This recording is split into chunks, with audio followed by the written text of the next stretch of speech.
Hello, and welcome back to the Sinobabble podcast. It's been a while since the last episode was released. I can only apologise.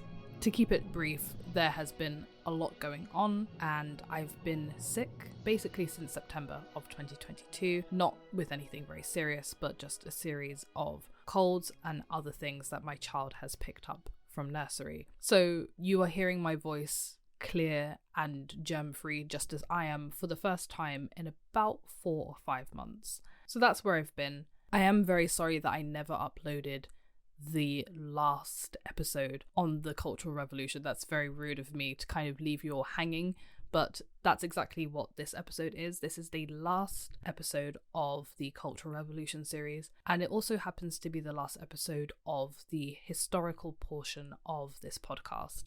So something else that I've been busy with is sort of sorting out what I want to do for the future of this series. I'll talk about that more at the end, but to not waste any more of your time, let's get started with the episode. Finished. The last bit of flame flickered and went out. This was all that remained of his son. 65 kilograms, 1 4/5 meters. A son of flesh and blood had become a thin thread of smoke, a handful of white ashes. Life won through thousands of years of evolution had been destroyed so easily it was scarcely believable.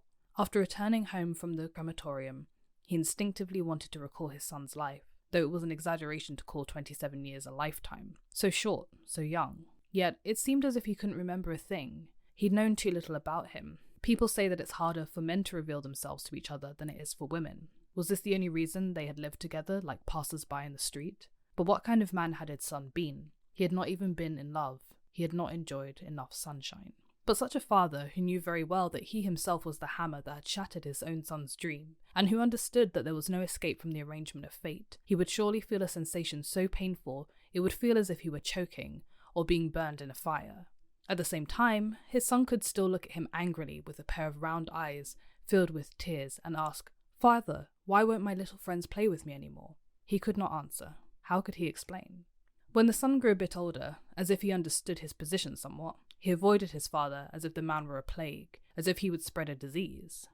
Whoever caught this disease would be forgotten by life, would become a solitary being. Innocent son, he didn't realize that he himself was already contaminated. The father could never forget the expression of yearning on his son's face when he looked at the red scarves waving on other children's chests.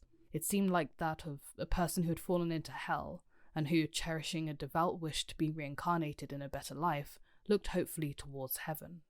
In 1972, the son was assigned to a produce station to sell meat. Originally, his father had been a very open-minded person and had never considered measuring a person's worth by his occupational position, high or low, nor had he minded the difference among people in the social division of labour. But his common sense told him that he was the reason that his son was selling meat. How could he not look upon the relationship between moral character and occupation as a natural pattern of cause and effect? Was he not a materialist? The son became ill.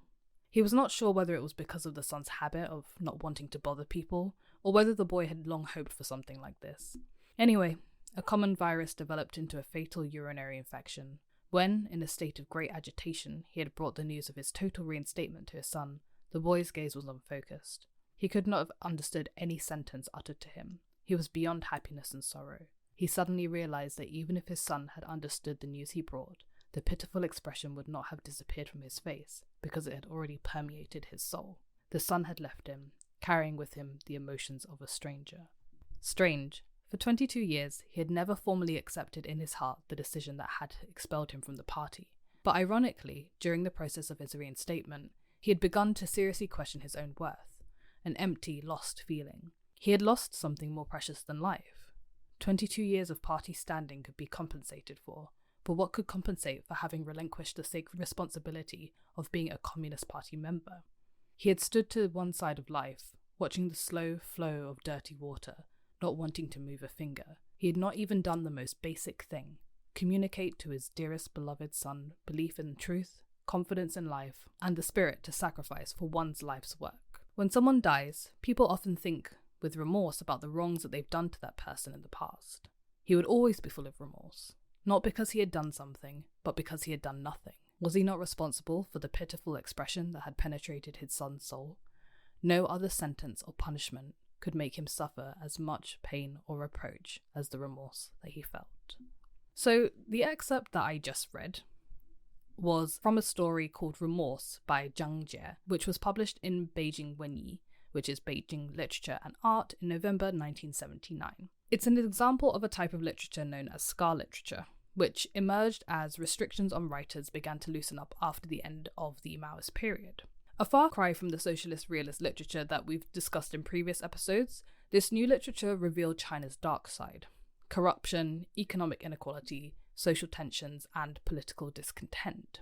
The death of Mao, the end of the Cultural Revolution, and the downfall of the Gang of Four was the greatest opportunity for China's cultural workers to express how they truly felt ever since the 100 Flowers movement in the late 1950s. The new literature questioned not only the Cultural Revolution, but the very ideological foundations of the regime itself. And it wasn't just written by the older generation either, but those born and raised in socialist China.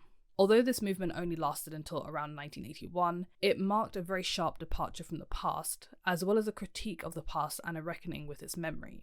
So it's that memory that we're going to be discussing in today's episode, along with two other big questions. How did the Cultural Revolution come to an end, and how can the Cultural Revolution best be interpreted? While the death of Mao Zedong is often used as an official end date for the Cultural Revolution, perhaps the end wasn't as actually abrupt as it first appears. So as we discussed a few episodes ago, with the death of Lin Biao, many Chinese citizens had begun questioning the motives behind the Cultural Revolution, whether it was truly the proletarian uprising that it claimed to be. By the mid-1970s, the party had been restored to its former glory, and any citizen-led movements had been completely taken over by the officially approved staff, or just, decommissioned, turned off. So Mao himself was going back on policies and positions that he had vowed to hold on forever at the beginning of the Cultural Revolution, and President Richard Nixon's visit to China in 1972 was a very clear sign of rapprochement with the US, something that Mao had vehemently chastised the Soviet Union for pursuing just a few years earlier. Not only was this visit an overture, but actual progress was made, unlike visits that we see between China and the US today. So a settlement was agreed on Taiwan, if such a thing can be believed, which eventually led the US to recognize the PRC as real China in 1979, and then start up trade relations with China for the first time since the 1950s. Some have attributed this change of heart to Mao's declining health, and Mao was reportedly hospitalized up to 9 days before Nixon arrived in China. He also, in his soft-hearted state, began reinstating those he had formerly denounced, like former Foreign Minister Chen Yi, who had literally been harangued out of his office, and of course, one of the most high-profile victims of the Cultural Revolution, Deng Xiaoping, who he went as far as to put in charge of the day-to-day running of the country in 1974. Basically, the Cultural Revolution was wrapping up anyway, in the last few years before Mao passed away, but there was still some drama that had to take place before it was over for good. Mao did some unusual things. For example, he promoted Wang Hongwen, who was the 37-year-old leader of the Shanghai Workers' General, to the number 3 position in the country, making him his successor. But it was very short-lived, and when Deng started taking extreme measures to restore the economy and to stamp out all the protests, Wang just left and went back to Shanghai on his own. He didn't want any of that mess. So throughout 1975, Deng produced 3 major policy documents covering industrial production, scientific work, and the party. These documents stressed order, quality, and production over revolution and ideology. Basically, he was telling everybody to get back to work. It was these documents that put Deng into direct conflict with Jiang Qing and the Gang of Four. While they were still spouting their classical Marxist rhetoric and harping on about a return to the commune system of the late 1950s, Deng was fighting for a return to the novel idea, of paying people wages for the amount of hours that they worked, and incentivizing peasants to perform their labour. It seems that Mao neither opposed nor endorsed either side, but this may have been because he was just too ill. He was plagued by cataracts, he had Parkinson's disease, he was relying on people to read and communicate on his behalf, so he wasn't really in the state of mind to be dealing with all of this drama. But that doesn't mean that Deng was reigning supreme at this time. The Gang of Four were pushing back, they still had a lot of allies, and criticism was mounting against Deng's policies within the party in general. And then, in January 1976, Zhou Enlai died. The constant, steady moderate who had held back the worst of the Cultural Revolution and managed to weather every storm and every purge that the regime had gone through, had held the seat of premier until his death. His passing left a void to be filled, with the obvious choice being Deng Xiaoping, if the party wanted to keep a restraining order on leftist chaos. But it also meant that an ailing Mao's vision of a perfect socialist utopia would never be reached, especially after he died, which even to him was seen to become sooner rather than later.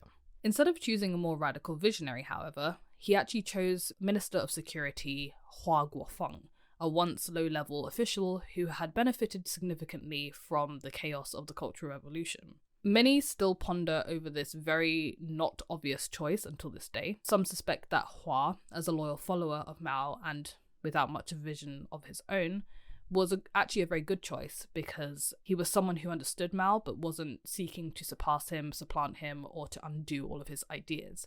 But the Gang of Four were not happy about this because obviously they wanted one of their own to be chosen to be Mao's successor. So they started a very targeted all-out offensive against Hua Guofeng, as well as all of their other perceived enemies within the Politburo.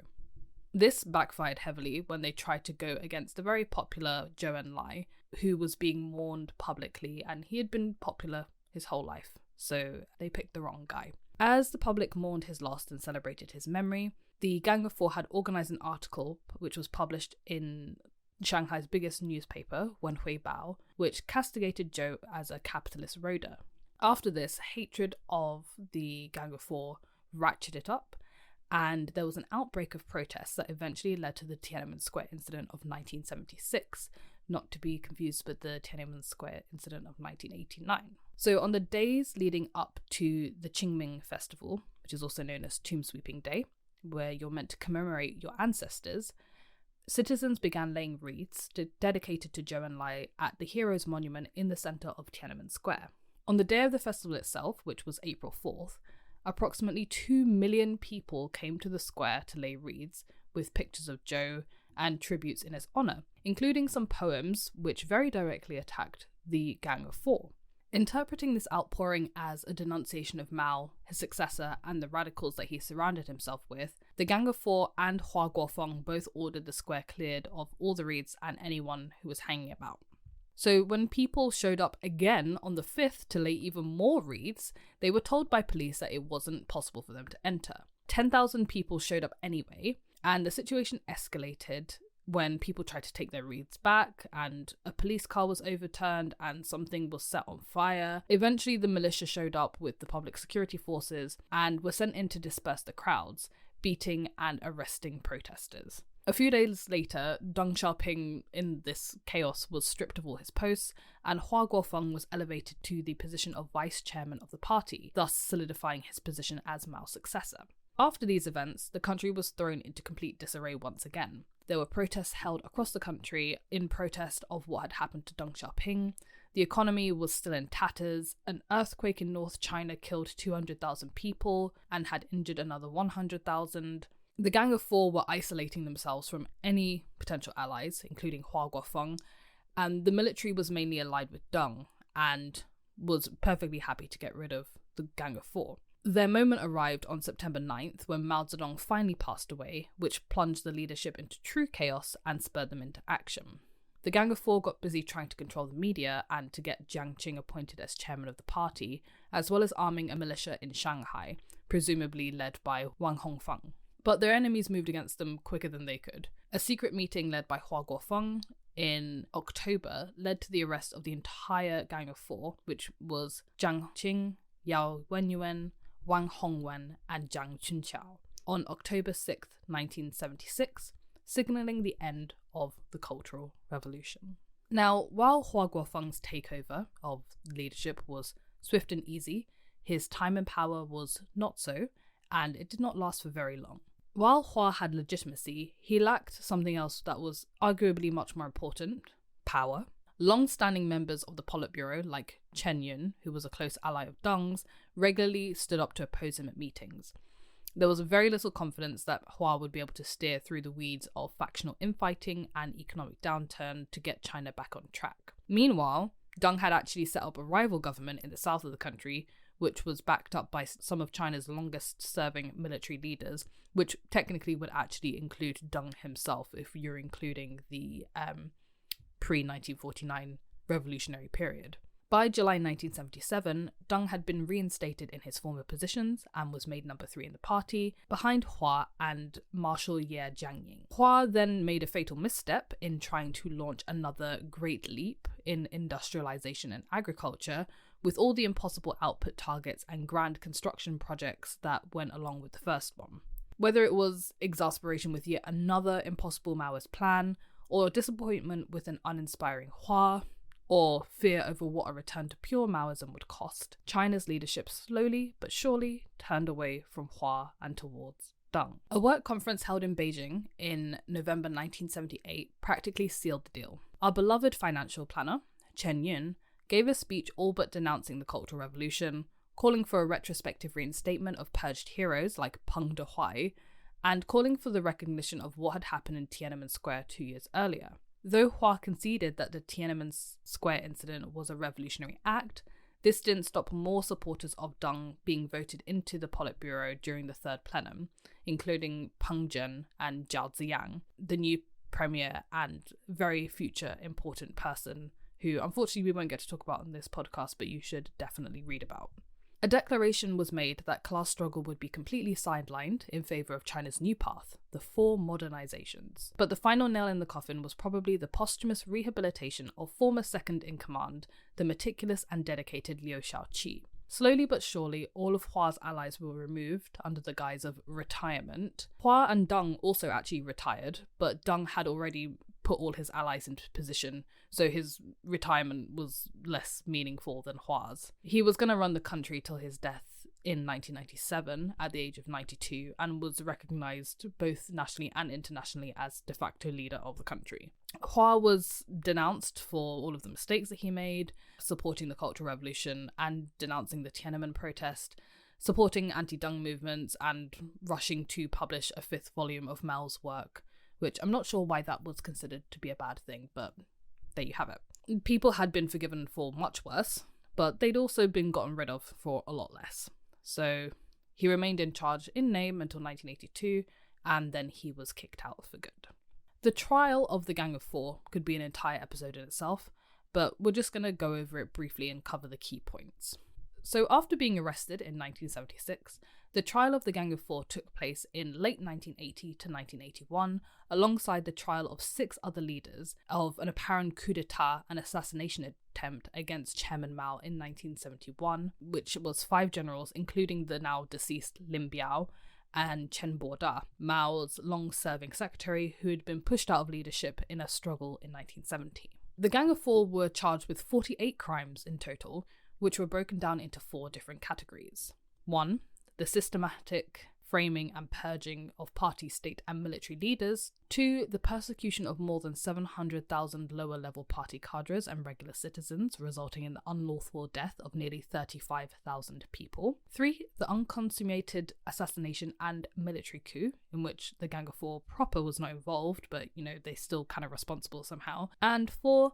The Gang of Four's failed plan to stage an armed rebellion in Shanghai during the succession of crises that followed Mao's death. In the 6 weeks from November to December, the Special Court of the Supreme People's Court heard 49 witnesses and examined over 600 pieces of evidence. The trial was covered in daily broadcasts and in print media, where people saw how 9 of the 10 defendants stood quietly, accepting their judgment, while Mao's wife, Jiang Qing, protested at her treatment, breaking down into hysterics and screaming, "To rebel is justified," echoing the words of her late husband. After 4 weeks of deliberation, all 4 defendants were found guilty. Wang Hongwen was given life in prison, Yao Wenyuan 20 years, and Jiang Chunqiao and Jiang Qing, who were seen as the leaders of the gang, were sentenced to death. Verdicts that were later commuted to life imprisonment. The trial was a watershed moment. Although only a few perpetrators were punished, it marked what Alexander Cook calls a transitional moment in Chinese history. After this point, and under Deng Xiaoping, millions of people who'd been given black labels during the early People's Republic were reinstated, much like the father whose story that we read at the beginning of this episode. Though the labels were reversed, the pain and horror of the past 20 years could not be so easily erased. But it was still a start. It also marked the beginning of the use of law over ideology to rule China. Although the balance still isn't quite perfect till this day, The sort of ad hoc and unpredictable nature of the People's Republic no longer existed at this point, and a more orderly system was established. One thing that it guaranteed was that the sort of cult of personality mass campaigns that you saw under Mao were a thing of the past, and the focus was going to be growth. And with that, the Cultural Revolution, its proponents, and any possibility of its re-emergence were swept away for good.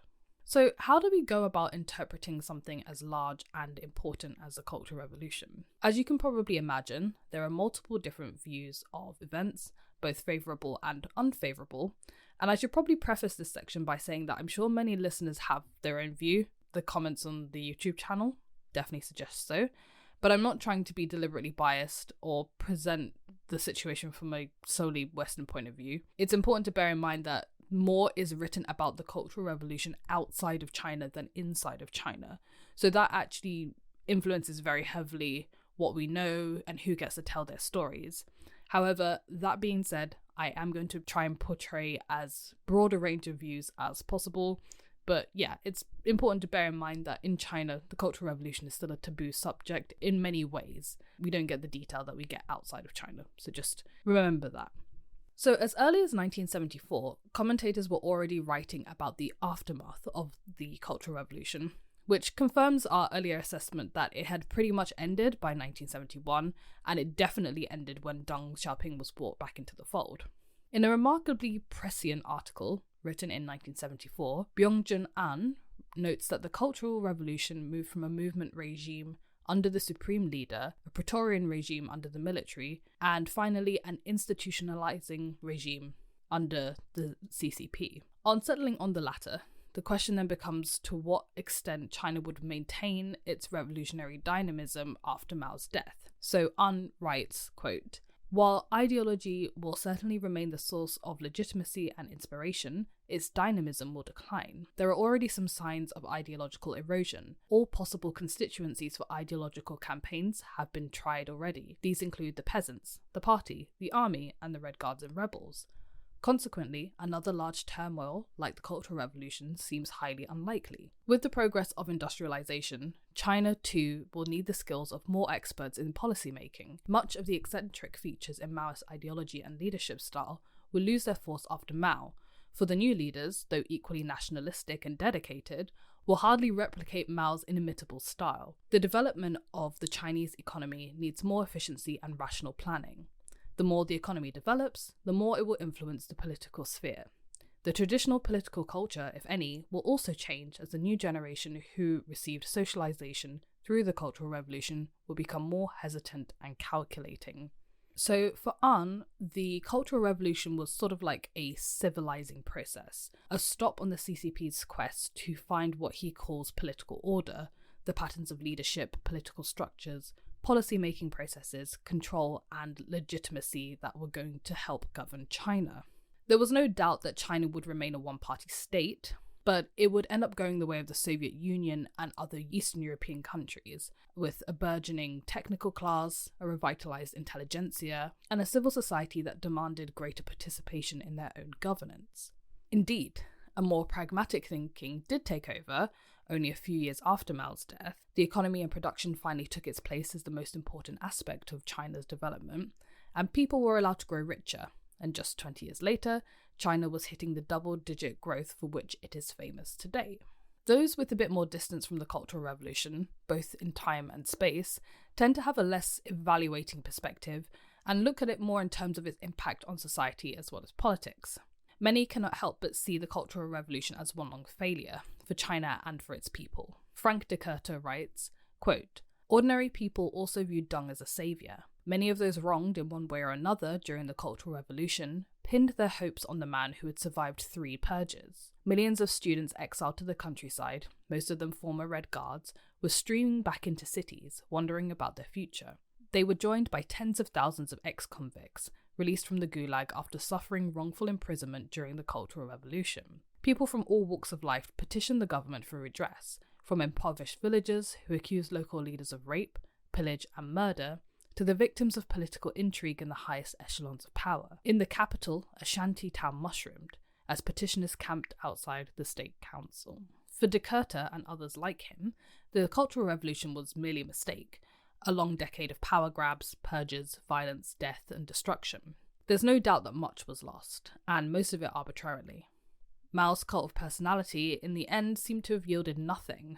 Cultural artifacts thousands of years old had been destroyed, China's youth were banished to the wilderness, forced to wander and scratch a living from the earth, and hundreds of thousands, if not millions of people died, only to be posthumously released from their negative labels, while those surviving were essentially told to just get back to work and live their lives as if nothing had ever happened. Different scholars have tried to move past evaluating the Cultural Revolution as merely a power struggle in which the people were used, and instead give the ordinary people of China more agency. After all, they were the ones who carried out the revolution, seemingly at the behest of higher powers. Some authors have described the people as driven largely by self-interest. Those at the bottom of the totem pole wished to climb to the top, while those at the top wanted to maintain their position. But others have pointed out that the self-interest theory can't quite encapsulate people's motivations to carry out such horrendous tasks, such horrendous acts, forsaking family members and killing their neighbours. Others point to education and ideological possession that happened before the Cultural Revolution to explain people's actions, combined with the Chinese people's search for meaning within a collectivist society that placed the will of the majority over that of the individual. In this sense, the people used the party just as much as the party used the people, each trying to attain a goal that could only be ensured by the other. This also meant that people had to have complete faith in the system, otherwise their goals would never be achieved. As Liu Xiuyuan writes in a 1994 article, quote, "The theories of class and class struggle that underlined the government's administrative policies were planted in this ideological soil. As basic Marxist principles, people never doubted them. Although some people were hurt by administrative policies, they usually traced the problems to themselves and immersed themselves in the self-criticism or self-discipline. The numerous public exhibitions of class education, which demonstrated the cruel exploitation of landlords and capitalists, made persons from these family backgrounds feel guilty, though they themselves may have been innocent. Facing the government policy of labelling, they usually blame their family origins instead of questioning the fundamental policy itself." As for the official Chinese view, much has come out of China supporting certain changes to China during the Cultural Revolution, improvements in egalitarian education models, changes to healthcare and the commune model, secret scientific projects that literally yielded results in agriculture that we still see today. But the event itself is often not acknowledged in Chinese scholarship. The specific events and their effect on the populace are very rarely discussed, and any narratives published in China are reviewed and strictly censored by the party before distribution. This isn't to say that the horrors or the negative aspects of the Cultural Revolution are not acknowledged at all. If anyone's read the series The Three-Body Problem, it's called Santi in Chinese, then you'll know that there is Chinese literature that at least touches on what happens during the Cultural Revolution, and sometimes in a very graphic way. In general, the Cultural Revolution kind of poses a problem for the CCP, as undermining it as a whole would mean having to undermine Mao, the CCP, and the PRC, and so the CCP really needs to be careful in managing their messaging around the subject. Deng's new leadership had to affirm Mao's contributions to the revolution, while also acknowledging his missteps and ideological errors.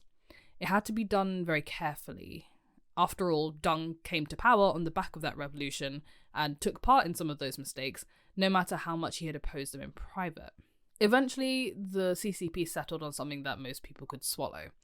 Mao was 70% right and only 30% wrong. In a 1981 document entitled Resolution on Certain Questions in the History of Our Party Since the Founding of the People's Republic of China, a nice succinct title, Mao was accused of fostering a personality cult that undermined the Leninist principle of democratic centralism. On the Cultural Revolution, it had this to say. The Cultural Revolution, which lasted from May 1966 to October 1976, was responsible for the most severe setback and the heaviest losses suffered by the party, the state, and the people since the founding of the People's Republic. It was initiated and led by Comrade Mao Zedong. The history of the Cultural Revolution has proved that Comrade Mao Zedong's principal thesis for initiating this revolution conformed neither to Marxism, Leninism, nor to Chinese reality. They represent an entirely erroneous appraisal of the prevailing class relations and political situation in the party state. The Cultural Revolution was defined as a struggle against the revisionist line, or the capitalist road. There were no grounds at all for this definition. The confusion of right and wrong inevitably left to confusing the people with the enemy. The capitalist roaders, overthrown in the Cultural Revolution, were leading cadres of the party and government organisations at all levels, who formed the core of the socialist cause. The so-called bourgeois headquarters inside the party, headed by Liu and Deng, did not exist. Nominally, the Cultural Revolution was conducted by directly relying on the masses. In fact, it was divorced both from the party organisations and from the masses. Practice has shown that the Cultural Revolution did not, in fact, constitute a revolution or social progress in any sense, nor could it possibly have done so. It was we, and not the enemy at all, who were thrown into disorder by the Cultural Revolution. Therefore, from beginning to end, it did not turn great disorder under heaven into great order under heaven, nor could it conceivably have done so. Despite telling Mao off and condemning the Cultural Revolution, the document didn't fail to go on to praise Mao and still show the supreme leader a devotion and dedication that he had also clearly enjoyed in life. The senior leadership of the party, who had known him personally since he was a young man, couldn't fail to remember his positive qualities. His leadership skills, his revolutionary zeal, and his quick thinking. He had gotten them to the point that they were at that time. Now it was up to Deng, the old vanguard, and a new generation of leaders to take China where it would go next. Popular memory and discourse surrounding the Cultural Revolution is difficult in modern China due to the government's control over discourse. As I said earlier, the government at least acknowledges the Cultural Revolution, and they've done things to try and amend the situation and address wrongful killings in the aftermath. For example, in 1978, the third plenum of the 10th Central Committee called for the rehabilitation of victims in false and innocent and wrongful cases from the Cultural Revolution. And in 1979 and 1983, the governments in Guangxi and Guangdong set up special committees in every county to conduct systematic investigations into remaining historical questions. So one county leader said that they investigated every killing thoroughly in order to avoid any future problems, which probably meant that families retaliating on each other in some way. Like, let's sort it out now, guys, so it doesn't become a problem for your children and their children. The results of these investigations were officially documented. However, they weren't very widely disseminated, as the government decided to put a stop to it as too many details were coming out. So they just sort of covered the events in broad strokes instead. So because of the semi-cover-up mixed with the semi-admission that the Cultural Revolution was wrong, we have to look elsewhere to find out how people felt about their experiences in the Cultural Revolution. There is no universal consensus on this issue. Although we've covered the horror and the violence of the Cultural Revolution over many months, not all scholars believe that the event can or even should be told in a one-sided manner. In Mobile Gao's book, Battle for China's Past, he argues that the Chinese history has been hijacked to a certain extent, and that different memories and culture around the Cultural Revolution have been quashed in favour of a dominant narrative. He's not necessarily pro-CCP or pro-Cultural Revolution, but he does rail against common Hitler-Holocaust comparisons and points out that the party did not necessarily endorse the violence that was perpetrated and suggests that there may be multiple viewpoints of what actually happened. While intellectuals didn't have a good time, for example, he argues that ordinary people actually were doing quite well at this time. For example, he talks of a Cultural Revolution exhibition that was held in Seattle in 2002, where, quote, "A couple of visitors who identified themselves as American physicians wrote that when they visited China, they heard people describe their experiences of the Cultural Revolution as terrible. Those American physicians suggested other visitors read Zheng Chang's Wild Swans and Nian Cheng's Life and Death in Shanghai. This is interesting and instructive because it indicates that Zheng Chang and Nian Cheng are standard references when the Mao era and the Cultural Revolution are under consideration. It probably did not occur to those visitors that the exhibition was not meant to show that the claims of people like Zheng and Nian had any legitimacy. The Chinese host of visiting American physicians might not view the Cultural Revolution in the same way that an urban worker or rural farmer would, nor would anyone classify Zheng and Nian as ordinary Chinese people. Chinese visitors to the exhibition used the general term 中国人民, or the Chinese people, as if their views represented those of everyone else in China. They wrote that they themselves or family members or friends had suffered injustice because they were sent down to the countryside.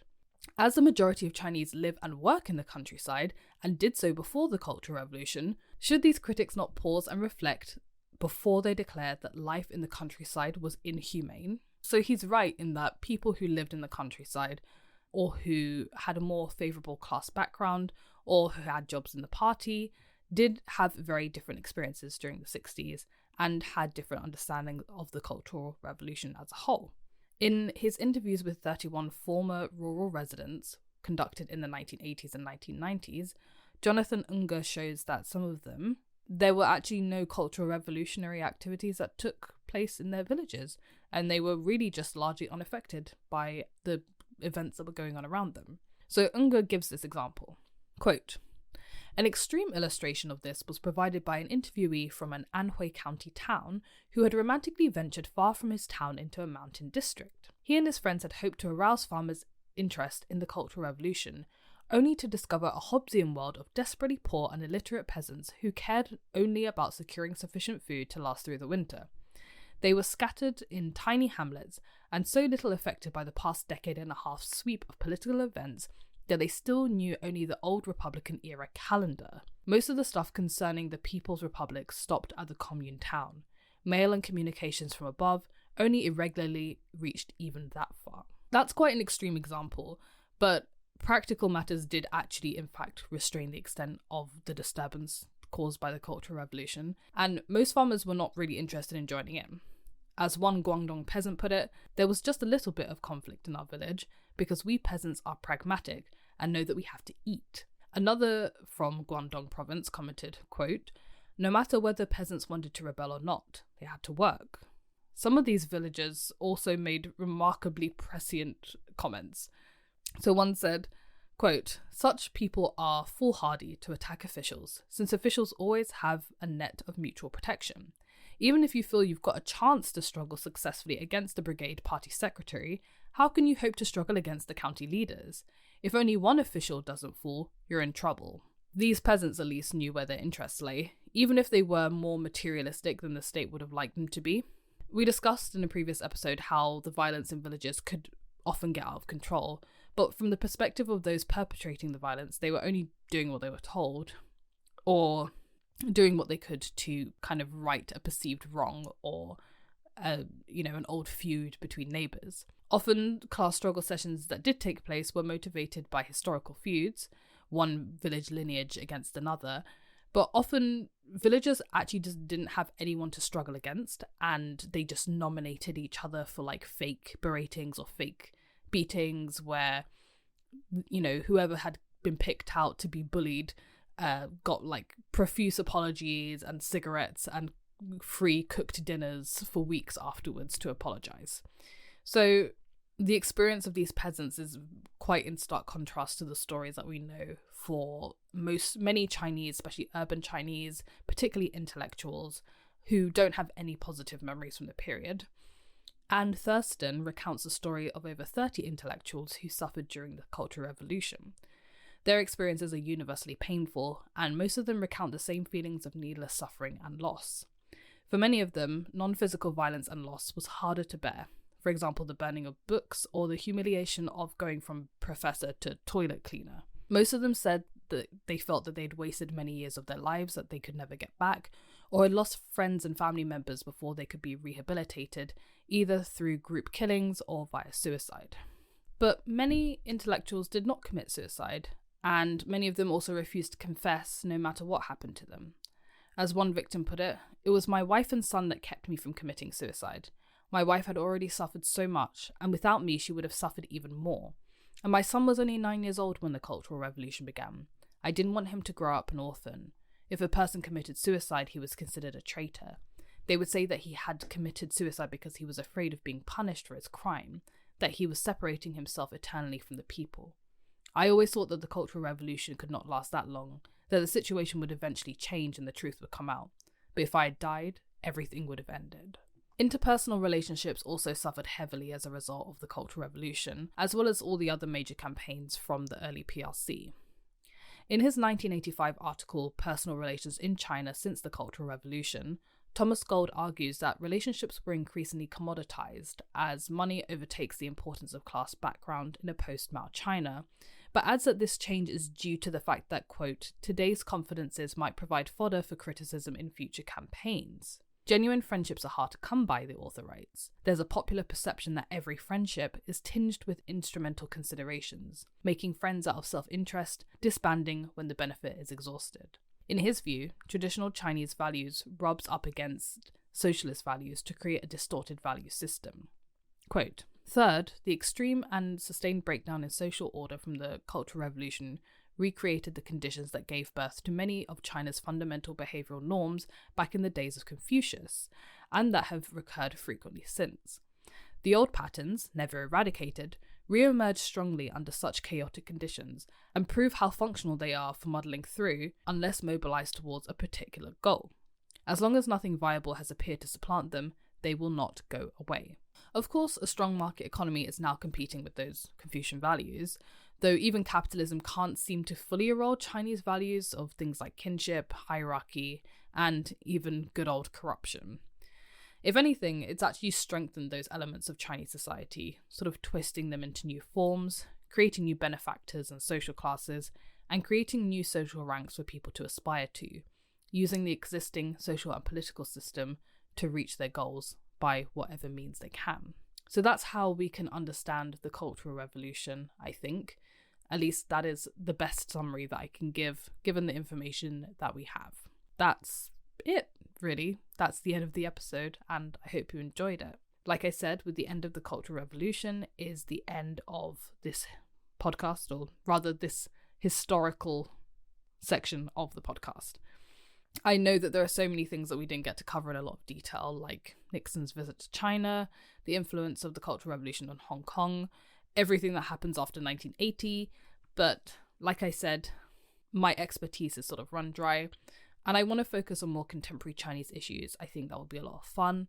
We can explore them with like a historical twist as well, and sort of try and keep up to date with latest news and infuse that with the knowledge that we have about Chinese culture more broadly. And I will also still be continuing with newsletters over on Substack, so please go to Substack and find Sinobabble and subscribe if you're interested. I've also started a sort of Patreon-esque campaign on a site called Buy Me a Coffee.